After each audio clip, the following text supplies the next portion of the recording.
Hey everyone, welcome back to this week's edition of the Maconi Setup Shop A-Fix Tutorials.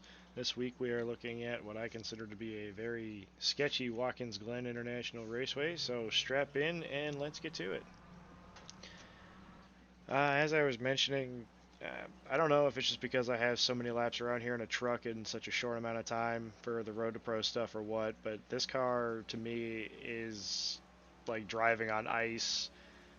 It's incredibly sketchy, and I can't really find a good way to get over the bumps. So I'm going to try to break this down as best I can. I'm not going to try to compare too much to the truck, again, because this is an A fix tutorial.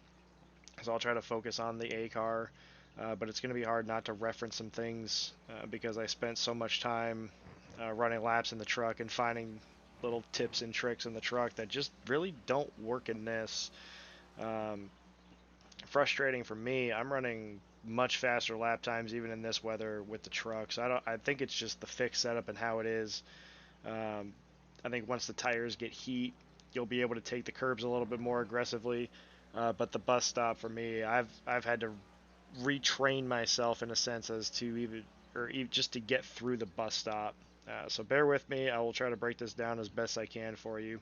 Going into turn one, I've been lifting at the stoplight, been a reference point that I've been using with the truck. Um, Missed turn one by a mile. You really want to do get down there and use a little bit of that curbing, not too much. We'll slow it down the next time we come by. Um, I'm leaving it in fourth gear going down the back straightaway. I am revving or bouncing off the chip more so to help slow the car down because every time I've tried to grab fifth gear for that little bit and then start braking, I just can't get the car woe down for the bus stop. And once I catch one of the curbs wrong, I just wreck every time. So I've just been leaving it in fourth gear. I think it's a good thing for you guys to do as well. You're not really giving up a whole lot.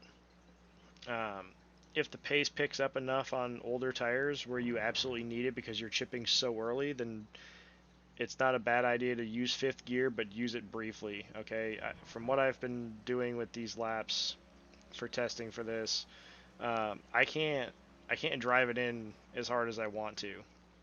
Okay, this is a prime example right here. I tried to drive it in just a little bit deeper and get on the brakes harder, and I locked up. And at this point, I was tempted to just restart and do another run for the video, but I thought I would leave it in here to show you guys, you know, I drove it in a little bit deeper than what I had been, and that was the result. Okay, so really trying to drive home the point of backing up your corners here because for whatever reason, even I'm finding it really hard to be aggressive with this car. I don't claim to be very good on road courses anyway, but I feel like I can hold my own. One of the things I take pride in is limiting my mistakes and not giving up unnecessary time, and I have really been struggling to be aggressive without doing just that, without giving up unnecessary time. So again, just back your corners up. Like I said, I'm backing my corners up a lot more than I was in the truck.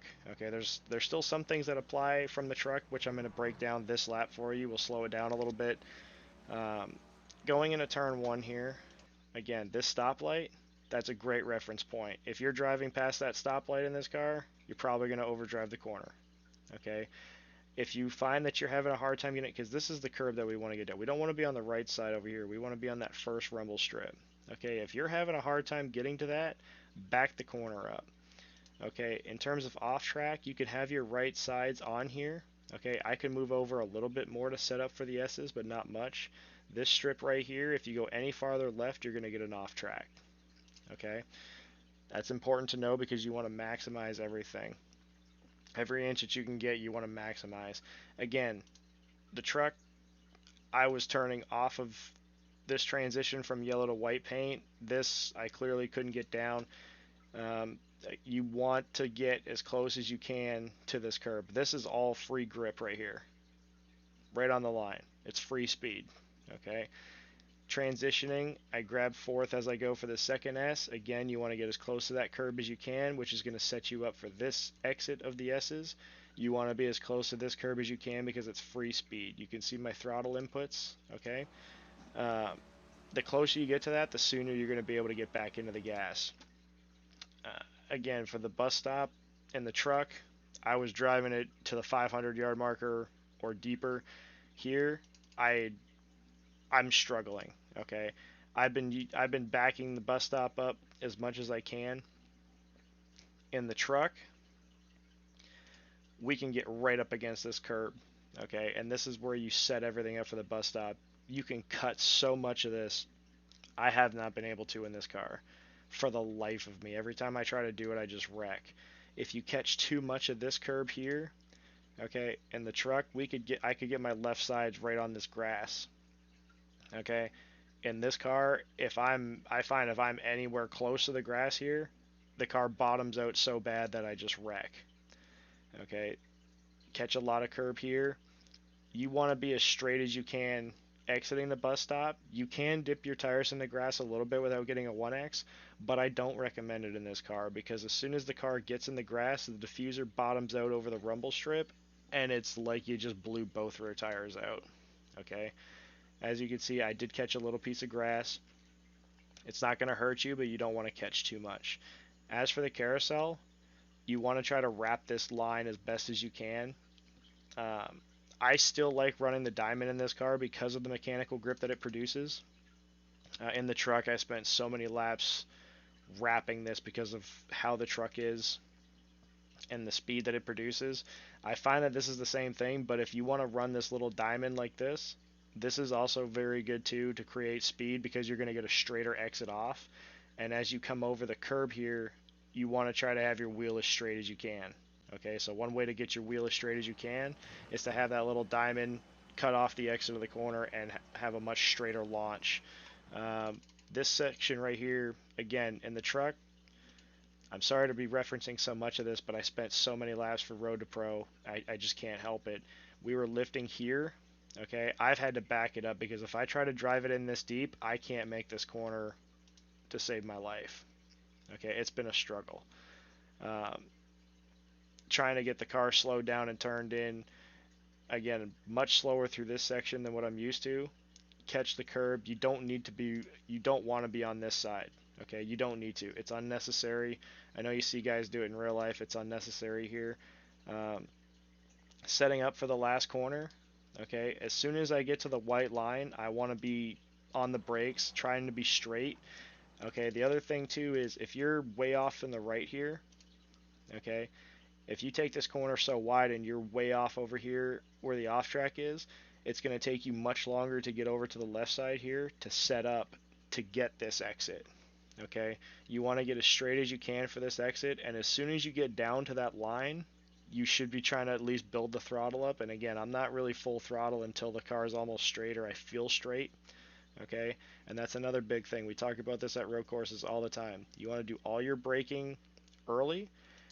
You want to be as straight as you can coming off the straightaway or coming off the corners to get onto the straightaways before you get full throttle. Okay, I'll back it up to the fastest lap here so that you guys can get a reference. I'm not going to talk over it because of how long this video is. Um, if there's anything I want to go over afterwards, I'll do it at the very end, but for right now, we'll do the silent lap with the fast lap so we can close the video out.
Okay, guys, that'll just about do it for this video. I know it's a longer one than usual, but with this being so tricky and even with me struggling as much as I have, I figured there was a lot of things to break down and try to explain to you guys. Like, I'm struggling, right? Don't get discouraged with yourself. I find that I just don't know if it's the tire model or if it's the fixed setup because it doesn't feel like there's a whole lot of downforce on this car. Probably because it's so far up in the air. Just don't get discouraged. Okay, it's very tricky. Run as many laps as you can before getting into a race, and probably race. You'll learn a lot in the race as well, right? It's a 17 lap race. You're gonna get a good feel for the car. It's a long enough run to feel everything out, see how it is in traffic, and adjust accordingly to yourself. Again, if you find that you're really struggling like I am to hit the lines properly and get in the corners right without overdriving it, back it up. Okay, turn one in the bus stop especially.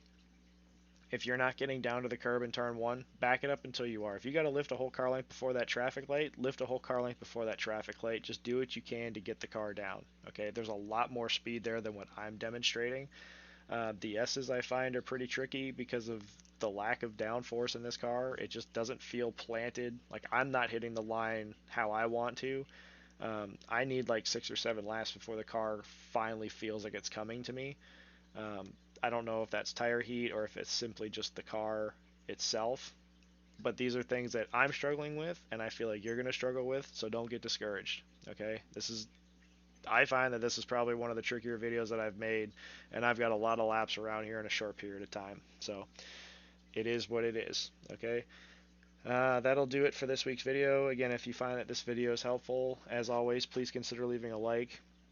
If you have any questions, comments, concerns, or things that are helping you that you want to share with other people that read the comments, by all means, please leave a comment down below. I always try to check them throughout the week.